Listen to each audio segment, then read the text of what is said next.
Hi friends, ಎಲ್ಲರಿಗೂ ನಮಸ್ಕಾರ. ಇಂದಿನ ವಿಡಿಯೋಗೆ ಎಲ್ರಿಗೂ ಕೂಡ ಸ್ವಾಗತ. ಇಂದಿನ ವಿಡಿಯೋದಲ್ಲಿ ನಾನು ಹೆಣ್ಮಕ್ಳಿಗೆ ತುಂಬಾ ಯೂಸ್ಫುಲ್ ಆಗ್ತಕ್ಕಂತಹ ಒಂದು ಬೆಸ್ಟ್ ಹೋಮ್ ರೆಮಿಡೀಸ್ ಬಗ್ಗೆ ತಿಳಿಸ್ಕೊಡ್ತೇನೆ. ಈಗಿನ ಕಾಲದಲ್ಲಿ ಸರ್ವೇಸಾಮಾನ್ಯವಾಗಿ ತುಂಬ ಜನ ಹೆಣ್ಮಕ್ಳ ಮುಖದ ಮೇಲೆ ಅನಗತ್ಯವಾದ ಹೇರ್ಸ್ ಬರ್ತಕ್ಕಂಥದ್ದು ಕಾಮನ್ ಆಗಿದೆ. ಇದರಿಂದ ತುಂಬ ಜನ ಅವರ ಕಾನ್ಫಿಡೆನ್ಸ್ ಲೆವೆಲನ್ನು ಕಳ್ಕೊತಾ ಇದ್ದಾರೆ ಮತ್ತು ಡಿಸಪಾಯಿಂಟ್ ಮಾಡ್ಕೊತಾರೆ. ಇದನ್ನು ಹೋಗಲಾಡಿಸ್ಬೇಕು ಅಂತಲೇ ಅನೇಕ ರೀತಿಯ ಕೆಮಿಕಲ್ಸ್ ಯುಕ್ತ ಕ್ರೀಮ್ನ ಬಳಸೋದಾಗಲಿ ಮತ್ತು ಶೇವ್ನ ಪದೇ ಪದೇ ಶೇವಿಂಗ್ ಮಾಡ್ಕೊಳೋದಾಗಲಿ ಮತ್ತು ಸ್ಕ್ರಬ್ನ ಮಾಡ್ಕೊಳೋದ್ರಿಂದ ಇದರಿಂದ ಅನುಕೂಲಕ್ಕಿಂತ ಅನಾನುಕೂಲನೇ ಜಾಸ್ತಿ ಆಗುತ್ತೆ. ಇದರಿಂದ ನಮ್ಮ ಸ್ಕಿನ್ನಲ್ಲಿ ಟ್ಯಾನ್ ಆಗ್ತಕ್ಕಂಥದ್ದು ಮತ್ತು ಅನೇಕ ರೀತಿಯ ಮೊಡವೆ ಬರ್ತಕ್ಕಂಥದ್ದು ಇದೆಲ್ಲ ಆಗಿ ನಮ್ಮ ಸ್ಕಿನ್ನೇ ಹಾಳಾಗುತ್ತೆ. ಇದಕ್ಕೋಸ್ಕರ ನಾನು ಬೆಸ್ಟ್ ಹೋಮ್ ರೆಮಿಡೀಸನ್ನು ಮಾಡೋದ್ರಿಂದ ನಮ್ಮ ಮುಖದಲ್ಲಿರ್ತಕ್ಕಂಥ ಅನಗತ್ಯವಾದಂಥ ಹೇರ್ಸನ್ನು ಯಾವ ರೀತಿ ತೆಗಿಬೋದು ಅನ್ನೋದನ್ನು ನಾನು ನಿಮಗೆ ಈ ಒಂದು ವಿಡಿಯೋದಲ್ಲಿ ತೋರಿಸ್ಕೊಡ್ತೀನಿ. ಈ ವಿಡಿಯೋನ ಕೊನೆಯವರೆಗೂ ನೋಡಿ, ನಿಮಗೂ ಕೂಡ ಅನುಕೂಲ ಆಗ್ಬೋದು.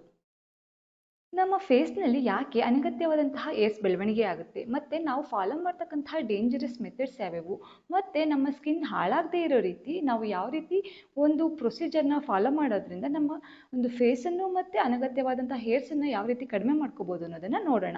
ಮೊದಲನೇದಾಗಿ ನಮ್ಮ ಫೇಸಲ್ಲಿ ಏರ್ ಬರೋದಕ್ಕೆ ಮುಖ್ಯವಾದ ಕಾರಣ ಅಂತಂದರೆ ಜೆನೆಟಿಕ್ ಡಿಸಾರ್ಡರ್ಸ್ ಆಗಿರ್ಬೋದು, ಅತಿಯಾದಂತಹ ಸ್ಟ್ರೆಸ್ ಆಗಿರ್ಬೋದು ಮತ್ತು ನಾವು ಅತಿಯಾಗಿ ಈಗ ಬಳಸ್ತಕ್ಕಿರ್ತಕ್ಕಂತಹ ಜಂಕ್ ಫುಡ್ನ ಸೇವನೆಯಿಂದ ಆಗಿರ್ಬೋದು ಮತ್ತು PCOD ಮತ್ತು PCOS ಅಂತ ಸಮಸ್ಯೆಗಳಿಂದನೂ ಕೂಡ ನಮ್ಮ ಫೇಸ್ನಲ್ಲಿ ಹೇರ್ಸ್ ಬರೋದಕ್ಕೆ ಕಾರಣ ಆಗಿರುತ್ತೆ. ಕೆಲವೊಂದು ಡೇಂಜರಸ್ ಮೆಥಡನ್ನು ಫಾಲೋ ಮಾಡೋದ್ರಿಂದನೂ ಕೂಡ ನಮ್ಮ ಮುಖದ ಮೇಲಿನ ಕೂದಲಿನ ಬೆಳವಣಿಗೆ ಅತಿಯಾಗಿ ಆಗ್ತಾ ಇದೆ. ಅಂತಹ ಕೆಲವೊಂದು ಮೆಥಡ್ಸ್ ಯಾವ್ಯಾವಪ್ಪ ಅಂತಂದರೆ, ಅತಿಯಾಗಿ ನಾವು ಹೇರ್ ರಿಮೂವಲ್ ಕ್ರೀಮನ್ನು ಬಳಸ್ತಕ್ಕಂಥದ್ದು ಮತ್ತು ಪದೇ ಪದೇ ಶೇವಿಂಗನ್ನು ಮಾಡ್ತಕ್ಕಂಥದ್ದು ಮತ್ತು ಸ್ಟ್ರಾಂಗ್ ವ್ಯಾಕ್ಸ್ ಕೂಡ ಮಾಡಿಸ್ತಕ್ಕಂಥದ್ದು ಕೂಡ ನಮ್ಮ ಹೇರನ್ನು ಬೇಗ ಬೆಳವಣಿಗೆ ಆಗೋದಕ್ಕೆ ಕೂಡ ಕಾರಣ ಆಗಿರುತ್ತೆ. ಮತ್ತು ಅತಿಯಾಗಿ ಕೆಮಿಕಲ್ ಬ್ಲೀಚನ್ನು ಮಾಡೋದ್ರಿಂದನೂ ಕೂಡ ನಮ್ಮ ಫೇಸ್ನಲ್ಲಿ ಹೇರ್ ಗ್ರೋತು ತುಂಬಾ ಫಾಸ್ಟ್ ಆಗಿರುತ್ತೆ. ಇದರಿಂದ ನಮಗೆ ಯಾವುದೇ ರೀತಿ ಅನುಕೂಲಕ್ಕಿಂತ ಹೆಚ್ಚಿನದಾಗಿ ನಮಗೆ ಇದರಿಂದ ಪ್ರಾಬ್ಲಮೇ ಜಾಸ್ತಿ ಆಗುತ್ತೆ.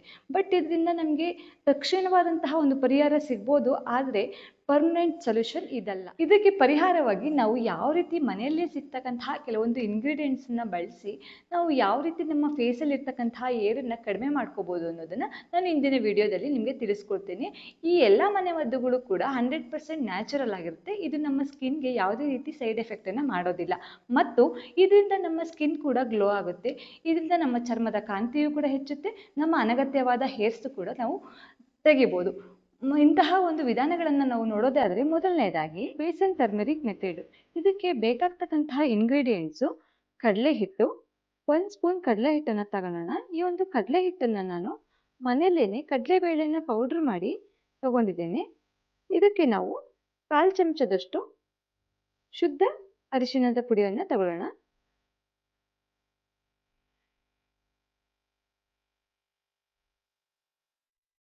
ಈ ಒಂದು ಮಿಕ್ಸ್ ಆಗಿರ್ತಕ್ಕಂತಹ ಹಿಟ್ಟಿಗೆ ನಾವು ಮಿಕ್ಸ್ ಮಾಡೋದಕ್ಕೆ ಹಸುವಿನ ಹಾಲನ್ನು ತಗೊಳ್ಳೋಣ. ಹಸಿ ಹಸುವಿನ ಹಾಲು ಇದು.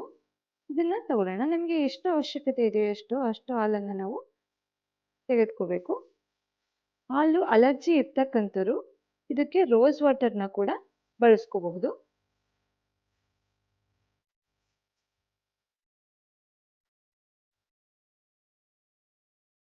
ನಾನಿಲ್ಲಿ ಇದಕ್ಕೆ 1.5 ಚಮಚದಷ್ಟು ಹಾಲನ್ನು ತಗೊಂಡಿದ್ದೇನೆ.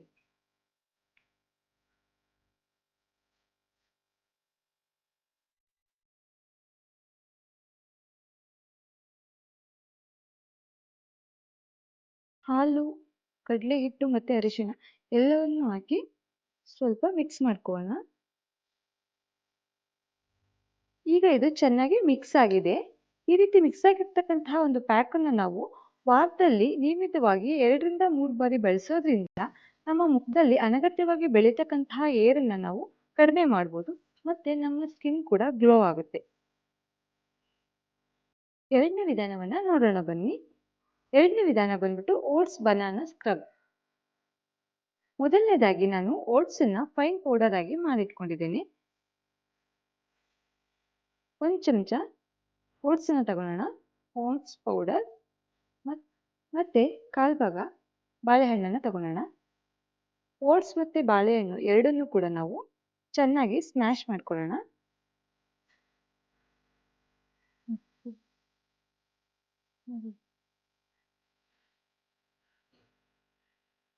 ಈಗ ಓಟ್ಸ್ ಪೌಡರ್ ಮತ್ತು ಬಾಳೆಹಣ್ಣು ಎರಡನ್ನೂ ಕೂಡ ಚೆನ್ನಾಗಿ ಸ್ಮ್ಯಾಶ್ ಮಾಡಿದ್ದೇನೆ. ಈ ರೀತಿ ನಮಗೆ ಸ್ಕ್ರಬ್ಬು ರೆಡಿ ಆಗುತ್ತೆ. ಈ ಒಂದು ಸ್ಕ್ರಬ್ಬನ್ನ ನಾವು ನಿಯಮಿತವಾಗಿ ವಾರದಲ್ಲಿ 1 ರಿಂದ 2 ಬಾರಿ ಬಳಸೋದ್ರಿಂದ ನಮ್ಮ ಡಲ್ ಸ್ಕಿನ್ ಕೂಡ ಚೆನ್ನಾಗಾಗುತ್ತೆ ಮತ್ತೆ ಹೇರ್ ಗ್ರೋತ್ ಆಗ್ತಕ್ಕಂಥದ್ದು ಕಡಿಮೆ ಆಗುತ್ತೆ. ಮೂರನೇದಾಗಿ ನ್ಯಾಚುರಲ್ ವ್ಯಾಕ್ಸ್. ಈ ಒಂದು ನ್ಯಾಚುರಲ್ ವ್ಯಾಕ್ಸ್ ಅನ್ನ ಮಾಡೋದಕ್ಕೆ ನಿಮ್ಗೆ ಏನೆಲ್ಲ ಇಂಗ್ರೀಡಿಯೆಂಟ್ಸ್ ಬೇಕಪ್ಪ ಅಂತಂದ್ರೆ, ಮೊದಲನೇದಾಗಿ 4 ಚಮಚ ಆಗುವಷ್ಟು ಸಕ್ಕರೆ,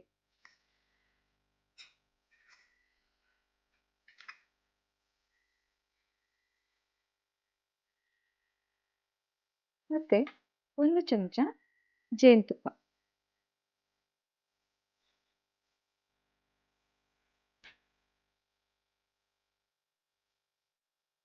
2 ಚಮಚ ಆಗುವಷ್ಟು ನೀರನ್ನು ತಗೋಬೇಕು.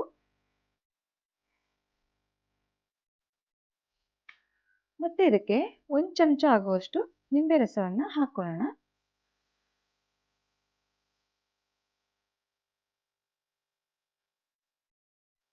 ಒಂದು ಚಮಚ ನಿಂಬೆ ರಸನ ಹಾಕೊಳ್ಳೋಣ.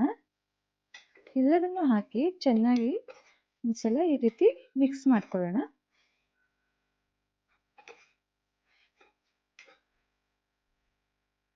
ಈ ರೀತಿ ಚೆನ್ನಾಗಿ ಮಿಕ್ಸ್ ಮಾಡಿದ ನಂತರ ಇದನ್ನ ನಾವು ಅತಿ ಕಡಿಮೆ ಊರಿನಲ್ಲಿ ಒಂದು ಸಿರಪ್ ಫಾರ್ಮ್ ಆಗೋ ತನಕ ಇದನ್ನ ನಾವು ಸ್ಟಿರ್ ಮಾಡ್ತಾ ಒಂದು ವ್ಯಾಕ್ಸ್ ಅನ್ನ ನಾವು ರೆಡಿ ಮಾಡ್ಕೊಳ್ಳೋಣ.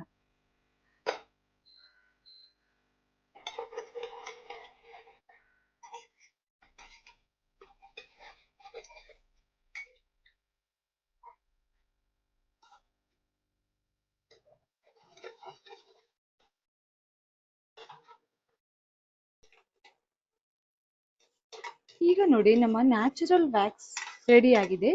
ಈ ಒಂದು ನ್ಯಾಚುರಲ್ ವ್ಯಾಕ್ಸ್ ಇಂದ ನಾವು ಇನ್ಸ್ಟೆಂಟ್ ಆಗಿ ಹೇರ್ ರಿಮೂವಲ್ ಮಾಡೋದಕ್ಕೆ ಹೆಲ್ಪ್ ಆಗುತ್ತೆ. ಮತ್ತೆ ಇದು ಕೆಮಿಕಲ್ ಫ್ರೀ ಆಗಿರೋದ್ರಿಂದ ನಮ್ಮ ಸ್ಕಿನ್ಗೆ ಯಾವುದೇ ರೀತಿ ತೊಂದರೆ ಇರೋದಿಲ್ಲ. ಸೆನ್ಸಿಟಿವ್ ಸ್ಕಿನ್ ಇರ್ತಕ್ಕಂಥವ್ರು ಆದಷ್ಟು ಪ್ಯಾಚ್ ಟೆಸ್ಟ್ ಅನ್ನ ಮಾಡಿ ಉಪಯೋಗಿಸಿದ್ರೆ ಒಳ್ಳೇದು.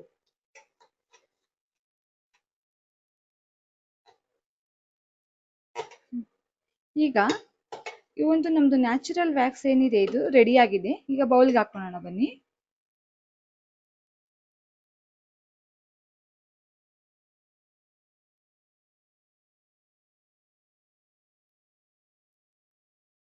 ಈಗ ನಮ್ಮ ನ್ಯಾಚುರಲ್ ವ್ಯಾಕ್ಸ್ ರೆಡಿ ಆಗಿದೆ. ಇದನ್ನ ಸ್ವಲ್ಪ ತಣ್ಣಗಾಗೋದಿಕ್ಕೆ ಬಿಟ್ಟು ನಂತರ ಇದನ್ನ ನಾವು ಬಳಸೋದ್ರಿಂದ ಸುಲಭವಾಗಿ ಇನ್ಸ್ಟೆಂಟ್ ಆಗಿ ನಮ್ಮ ಹೇರ್ ಅನ್ನ ರಿಮೂವಲ್ ಮಾಡೋದಕ್ಕೆ ಸುಲಭ ಆಗುತ್ತೆ. ನೋಡಿದ್ರಲ್ಲ ಫ್ರೆಂಡ್ಸ್, ನಾವು ಯಾವ ರೀತಿ ಮನೇಲೇ ಸಿಗ್ತಕ್ಕಂತಹ ಇಂಗ್ರೀಡಿಯೆಂಟ್ಸ್ ಅನ್ನ ಬಳಸಿ ನಾವು ಯಾವ ರೀತಿ ಮನೆಮದ್ದನ್ನ ಮಾಡ್ಬೋದು, ಮತ್ತೆ ಅದರಿಂದ ನಮ್ಮ ಮುಖದಲ್ಲಿ ಇರ್ತಕ್ಕಂತಹ ಅನಗತ್ಯ ಕೂದಲುಗಳನ್ನ ನಾವು ಯಾವ ರೀತಿ ತೆಗಿಬೋದು ಅಂತ ತಿಳಿಸ್ಕೊಟ್ಟಿದ್ದೇನೆ. ಈ ಒಂದು ಮೆಥಡ್ ಅನ್ನ ನಾವು ವಾರಕ್ಕೆ 2 ಬಾರಿ ಬೇಸನ್ ಮತ್ತೆ ಅರಿಶಿಣದ ಪುಡಿಯ ಒಂದು ಫೇಸ್ ಪ್ಯಾಕ್ ಅನ್ನ ನಾವು ರೆಗ್ಯುಲರ್ ಆಗಿ ಬಳಸಬೇಕು. ಮತ್ತೆ ವಾರಕ್ಕೆ ಒಮ್ಮೆ ಆದರೂ ಕೂಡ ಓಟ್ಸ್ ಮತ್ತೆ ಬನಾನಾ ಸ್ಕ್ರಬ್ ನ ಬಳಸೋದ್ರಿಂದ ನಮ್ಮ ಹೇರ್ ರಿಮೂವ್ ಅನ್ನ ಮಾಡೋದಕ್ಕೆ ಅನುಕೂಲ ಆಗುತ್ತೆ. ನಮಗೆ ಏನಾದರೂ ಇನ್ಸ್ಟೆಂಟ್ ಆಗಿ ನಮ್ಮ ಹೇರ್ ರಿಮೂವ್ ಆಗಬೇಕು ಅಂತ ಅಂದ್ರೆ ನಾನು ನಿಮಗೆ ತಿಳಿಸ್ಕೊಟ್ಟಿದ್ದೇನೆ ನ್ಯಾಚುರಲ್ ವ್ಯಾಕ್ಸ್ ಅನ್ನ, ಅದನ್ನ ಬಳಸಿ ನಾವು ಇನ್ಸ್ಟೆಂಟ್ ಆಗಿ ನಮ್ಮ ಹೇರ್ ರಿಮೂವ್ ಮಾಡ್ಕೋಬಹುದು. ಸೆನ್ಸಿಟಿವ್ ಪ್ರಾಬ್ಲಮ್ ಇರ್ತಕ್ಕಂಥವ್ರು ಪ್ಯಾಚ್ ಟೆಸ್ಟ್ ಮಾಡಿನೇ ಈ ಒಂದು ಮೆಥಡ್ ಅನ್ನ ನಾವು ಫಾಲೋ ಮಾಡಬೇಕು. ಮತ್ತೆ ಮುಖದ ಮೇಲೆ ತುಂಬಾ ಮೊಡವೆ ಇರ್ತಕ್ಕಂಥವ್ರು ಇದನ್ನ ಅವಾಯ್ಡ್ ಮಾಡೋದು ಬೆಸ್ಟ್ ಆಗುತ್ತೆ. ಇಲ್ಲ ಅಂದ್ರೆ ಮೊಡವೆಗಳು ಜಾಸ್ತಿ ಆಗೋ ಚಾನ್ಸಸ್ ಕೂಡ ಇರುತ್ತೆ. ನಮಗೆ ಇನ್ಸ್ಟೆಂಟ್ ರಿಸಲ್ಟ್ ಬೇಕು ಅಂತ ಅಂದ್ರೆ ನ್ಯಾಚುರಲ್ ವ್ಯಾಕ್ಸ್ ಅನ್ನ ನಾವು ಟ್ರೈ ಮಾಡಿ, ಅಥವಾ ನಿಧಾನವಾದ್ರೂ ಪರವಾಗಿಲ್ಲ ಅನ್ನೋದೇ ಆದ್ರೆ ಕಡಲೆ ಹಿಟ್ಟು ಮತ್ತೆ ಅರಿಶಿಣದ ಪುಡಿಯ ಒಂದು ಏನಿದೆ ಪ್ಯಾಕ್ ಇದೆ ಅದನ್ನ ನಾವು ರೆಗ್ಯುಲರ್ ಆಗಿ ಬಳಸೋದ್ರಿಂದ ನಮಗೆ ಬೆಸ್ಟ್ ರಿಸಲ್ಟ್ ಕೂಡ ಸಿಗುತ್ತೆ. ಇಂದಿನ ವಿಡಿಯೋ ನಿಮ್ಗೇನಾದ್ರೂ ಇಷ್ಟ ಆದರೆ ಪ್ಲೀಸ್ ನಮ್ಮ ಚಾನಲನ್ನು ಲೈಕ್ ಮಾಡಿ, ಶೇರ್ ಮಾಡಿ ಆ್ಯಂಡ್ ಸಬ್ಸ್ಕ್ರೈಬ್ ಮಾಡೋದನ್ನು ಮರಿಬೇಡಿ. ಇಂತಹ ಇನ್ನಷ್ಟು ಉಪಯೋಗಕರ ವಿಡಿಯೋಗಳೊಂದಿಗೆ ಮತ್ತೆ ಸಿಗ್ತೇನೆ. ಧನ್ಯವಾದಗಳು.